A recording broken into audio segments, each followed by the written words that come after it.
নমস্কার। মেষ রাশির আর্থিক লাভ ও বড় সাফল্য দরজায় কড়া নাড়ছে। খুব ইন্টারেস্টিং অনুষ্ঠান।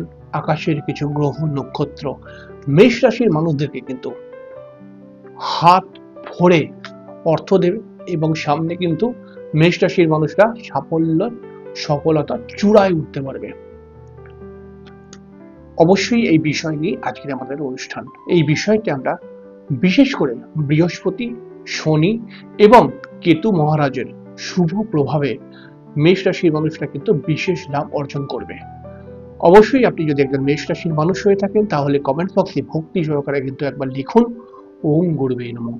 কারণ গুরুদেবের কৃপা, গুরু বল এবং গুরুদেবের আশীর্বাদে কিন্তু আপনি নিজেকে অনেক অনেক অনেক বড় জায়গায় নিয়ে যেতে পারবেন।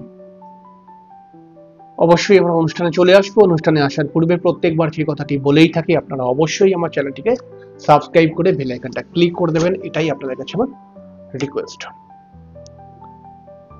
মেষ রাশির মানুষরা পিছনের কয়েকটি মাসেতে বেশ কিছুটা স্ট্রাগলের মধ্যে বা বহু কাজ হতে হচ্ছিল না। মেষ রাশির ক্ষেত্রে কিন্তু পেছনের কয়েকটি মাসে যদি আমরা দেখি তাহলে এদের মধ্যে একটা ডিপ্রেশন এবং মাঝে মধ্যে এদের কিন্তু মাথা গরমের প্রবণতাও ক্রিয়েট হচ্ছিল। মেষ রাশির মানুষরা কিন্তু দেখা যাচ্ছিল পেছনের কয়েকটি মাসের মধ্যে এরা বেশ কিছু আর্থিক সমস্যার মধ্যেও কিন্তু পড়ে গেছিল। তবে এখন কিন্তু আকাশের গ্রহ নক্ষত্র চেঞ্জ হচ্ছে এবং চেঞ্জ হয়েও গেছে। বিশেষ করে মেষ রাশির অধিপতি গ্রহ মঙ্গল, সেই মঙ্গল কিন্তু কন্যা রাশির মধ্যে অবস্থান করছে এবং কম বেশি সেপ্টেম্বর মাসের কিন্তু 13ই সেপ্টেম্বরে তুলাতে প্রবেশ করবে, মানে কম বেশি 12ই সেপ্টেম্বর অবধি কিন্তু মঙ্গল কন্যার মধ্যেই থাকবে। তো মেষ রাশির অধিপতি গ্রহ ষষ্ঠ ঘরের মধ্যে যাওয়াটা এটা যেমন একদিকে ভালো তেমন আর একদিকে কিন্তু কিছু প্রবলেম তৈরি করে। তবে আমরা এই দিকে যাব না। আমরা বিশেষ করে দেখব যে মেষ রাশির ক্ষেত্রে প্রথমেই যেটা বলতে হবে, এই আর্থিক উন্নতি এবং চারিদিকে সফলতা দেবার যে প্রথম যে গ্রহটি, সেটিকে বলবো কি শনি মহারাজ থেকে শুরু করি। শনি মহারাজ আকাশের মধ্যে কিন্তু বক্রী হয়ে গেছে এবং কম বেশি অক্টোবর মাস অব্দি কিন্তু শনি মহারাজ বক্রী থাকবে। অক্টোবর মাস এখনো 3-4 মাস বাকি রয়েছে। তাহলে পারে এই সময় মেষ রাশির মানুষের যে 7.5 একটি প্রভাবে একটুখানি সংকোচে ছিল, একটু মানসিক হতাশাগ্রস্ত হয়েছিল বা যে কোনো কাজ হচ্ছিল না। তবে শনিদেব বক্রী হয়ে যাওয়ার ফলে কিন্তু মেষ রাশির মানুষরা অবশ্যই লাভ কিছু তো পাবে। তো কি লাভ পাবে? এখানে কিন্তু মেষ রাশির যে হচ্ছিল না যে কাজগুলো, সেগুলো কিন্তু আবার হয়ে যাবার সম্ভাবনা তৈরি হয়ে যাবে। এছাড়াও কিন্তু মেষ রাশির যে মানসিক টেনশন, মানসিক হতাশা এবং কম বেশি শারীরিক সমস্যা এবং পেট সংক্রান্ত শারীরিক সমস্যা দিচ্ছিল, সেগুলো কিন্তু আস্তে আস্তে কমে যাবে। এবং বেশ কিছু মেষ রাশির একটু বয়স্ক পুরুষ বা মহিলা, এদের কিন্তু কোমর পায়ের দিকে একটা ব্যথার প্রবলেমও চলছিল, সেটাও কিন্তু আস্তে আস্তে করে কেটে যাবে। এদিকে দেখুন বৃহস্পতি তৃতীয় ঘরের মধ্যে বসে রয়েছে। তৃতীয় ঘরের মধ্যে বৃহস্পতি বসে মেষ রাশির ঠিক সপ্তম ঘর এবং মেষ রাশির ঠিক দশম ঘরকে কিন্তু বৃহস্পতি প্রভাবিত করছে তার দৃষ্টি দিয়ে। আমরা সর্বদা একটি কথা বলে থাকি যে বৃহস্পতির দৃষ্টি যেখানে যেখানে পড়ে সেখানে সেখানে কিন্তু অমৃতের কাজ করে। তাই মেষ রাশির মানুষ যদি আপনি হন, তাহলে আপনি যদি ব্যবসা করেন তাহলে ব্যবসার ক্ষেত্রে কিন্তু একটা বিশেষ সফল হবার যোগ তৈরি হচ্ছে এবং ব্যবসার মধ্যে ভালো লাভ হবার সম্ভাবনা তৈরি হচ্ছে। যদি আপনি আউট অফ স্টেট বা আউট অফ কান্ট্রি রিলেটেড বা আউট অফ স্টেট বা আউট অফ কান্ট্রিতেই ব্যবসা করেন বা বাড়ি থেকে একটু দূরে ব্যবসা করেন, তাহলে আপনার ব্যবসার ক্ষেত্রে সফলতা কিন্তু খুব তাড়াতাড়ি আসবে। এছাড়াও কিন্তু খেয়াল রাখবেন যে আপনার দশম স্থানে বৃহস্পতির দৃষ্টি, যেহেতু এই বৃহস্পতি আপনার দশম বলবো না, একাদশ স্থানে বৃহস্পতির দৃষ্টি, এটা কিন্তু আপনাকে বিশেষ করে সফল করে তুলবে এবং তার সঙ্গে সঙ্গে আপনার কিন্তু এই একাদশে বৃহস্পতি থাকার জন্য হঠাৎ কিছু আর্থিক লাভ এবং লটারি বা শেয়ার থেকেও কিন্তু আপনি হঠাৎ কিছু লাভ করেই ফেলতে পারেন। আলটিমেটলি বলতে চাইছি যে আপনার হাতে কিন্তু টাকা আসবেই আসবে এবং আপনি দেখবেন টাকার কারণে কোনো কাজ আপনার আটকে থাকতে পারে না, ওটা ক্লিয়ার হবেই হবে। এছাড়াও এই বৃহস্পতির সপ্তমের দৃষ্টি থাকার ফলে আপনাদের ক্ষেত্রে কিন্তু নতুন বিবাহের যোগাযোগ তৈরি হবে। যে সমস্ত মেষ রাশির ছেলে বা মেয়েরা নতুন বিবাহের জন্য চেষ্টা করছেন, তাদের ক্ষেত্রেও কিন্তু একটি সুখবর বলা যেতেই পারে।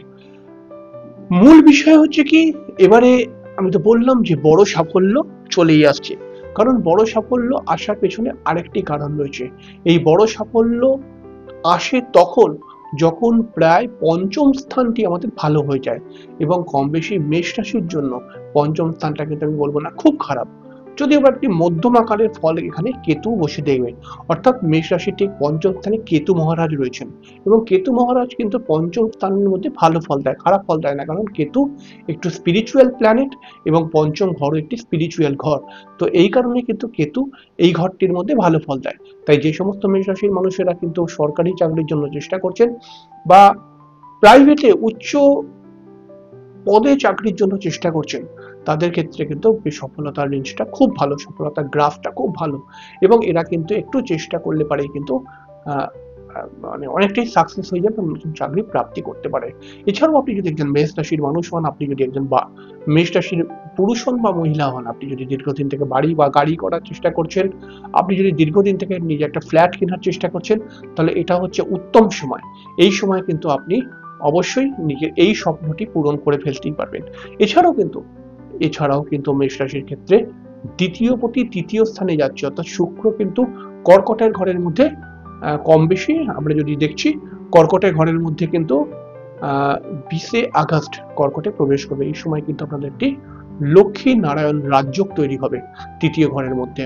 এই সময় কর্কটের ঘরে শুক্র এসে বুধের সঙ্গে একত্রে মিলিত হবে, এবং এর ফলে আপনাদের কিন্তু হঠাৎ কিছু আটকে থাকা পয়সা প্রাপ্তি হবার সম্ভাবনা বৃদ্ধি পাবে, নতুন কিছু অর্থ উপার্জনের সোর্স খুলে যাবে, এবং ব্যবসার ক্ষেত্রে নতুন যদি ব্যবসা করবার ইচ্ছুক হন আপনি, তাহলে সেক্ষেত্রেও কিন্তু বেশ কিছু পজিটিভিটি রয়েছে।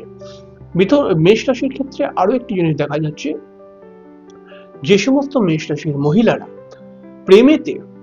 প্রেমেতে খুব মানে প্রেমেতে কোনোভাবে এরা প্রতারিত হয়েছিল, তো তাদের ক্ষেত্রে কিন্তু একটি পজিটিভ জায়গা আছে, আপনাদের কিন্তু নতুন প্রেম হবার সম্ভাবনা তৈরি হবে 3 মাসের মধ্যে। অর্থাৎ আপনি ধরুন আগে প্রেম করতেন, কিন্তু প্রেমেতে কোনোভাবে প্রতারিত হয়েছেন, তাই প্রেম হয়তো এখন কেটে গেছে, তাদের ক্ষেত্রে নতুন প্রেম আসার সম্ভাবনা বৃদ্ধি পাবে। এবং যারা একদম মানে মেষ রাশির মহিলা এবং প্রেম করেইনি কোনোদিনও, তো তাদের ক্ষেত্রে কিন্তু প্রেম হবার সম্ভাবনা খুব বেশি নেই, বা যারা প্রেম করছে, প্রথমবার প্রেম করছে, তাদের প্রেমের মধ্যে বন্ডিং প্রবলেমও তৈরি হবে। কিন্তু মেষ রাশির মানুষ যদি আপনি হন, তাহলে পারে কিন্তু আপনি আপনার নিজের জন্য যথেষ্ট, আপনার নিজের যে ছোট ছোট শখগুলো আছে সেগুলো কিন্তু যথেষ্ট পূরণ করার মতো সুযোগ আপনি এই আগস্ট এবং সেপ্টেম্বর মাসে পেয়ে যাবেন। মেষ রাশির মানুষ যদি আপনি হন, তাহলে পারে কিন্তু আপনার ক্ষেত্রে সব থেকে পজিটিভ যেটা, আপনার ক্ষেত্রে তো আমি বললাম যে বড় কোনো অর্থ বা আর্থিক সাফল্য তো জায়গা তৈরি হচ্ছে, লটারি বা থেকে টাকা প্রাপ্তি করতেই পারবেন। এছাড়াও কিন্তু আপনাদের দেখা যাচ্ছে দীর্ঘদিনের আটকে থাকা সম্পত্তি যদি থাকে, তাহলে পারে সেটা ক্লিয়ার হওয়ার সম্ভাবনা বৃদ্ধি পাবে। মেষ রাশির যে সমস্ত ছেলেরা বা যে সমস্ত মানুষেরা কোনো আইনি ঝামেলার মধ্যে জড়িয়ে পড়েছেন কোনো কারণে, তাদের ক্ষেত্রে কিন্তু নিষ্পত্তির সম্পূর্ণ চান্স তৈরি হয়ে যাবে।